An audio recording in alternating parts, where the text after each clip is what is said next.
Adlaw nga Lunes karon mga kaigsuunan, petsa 30 sa bulan sa Agosto tuig 2021.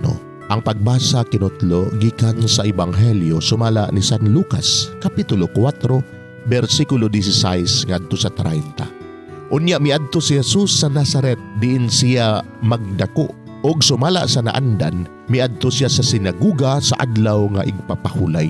Mitindog siya aron pagbasa sa kasulatan ug gitunol kaniya ang basahon nga sinulat ni propeta Isaias. Gibukhan niya ang linukot nga basahon ug maoy iyang gibasa ang dapit diin nasulat kini.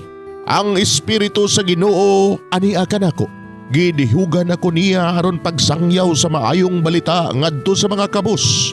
Gipadala ako niya aron pagsangyaw sa kagawasan ngadto sa mga binihag ug pagpahiuli sa pananaw sa mga buta. Pagpagawas sa mga dinaog-daog o pagpahibalo sa tuig nga ang Ginoo muluwas sa iyang katawhan. Unya gilukot ni Jesus ang basahon. Giuli ngadto sa piniyalan ug milingkod siya. Mitutok kaniya ang tanan nga didto sa sinaguga.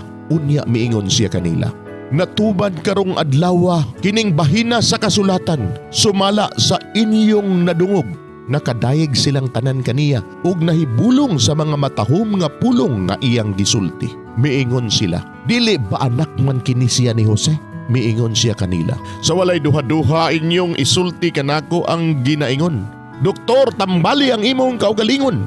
Miingon usab kamo kanako, "Himua dinhi sa inyong kaugalingong lungsod ang mga butang nga gihimo didto sa Capernaum sumala sa gisugilon kanamo. Apan sultihan ko kamo nga walay propeta nga dawaton sa iyang kaugalingong lungsod.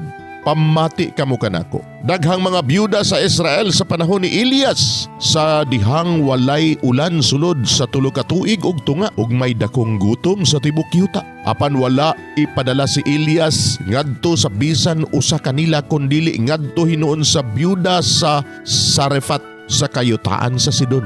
Og may daghan usab nga sanlahon sa Israel sa panahon ni propeta Eliseo apan wala siya'y bisan usa kanila nga giayo gawas lang kang Naaman nga taga Syria.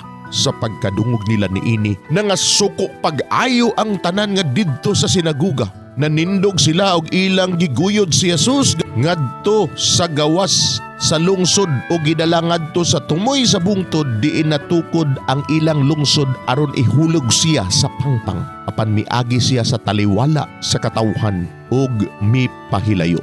Mga igsuon ang Ebanghelyo sa Ginoo. Daygon ikaw o Kristo.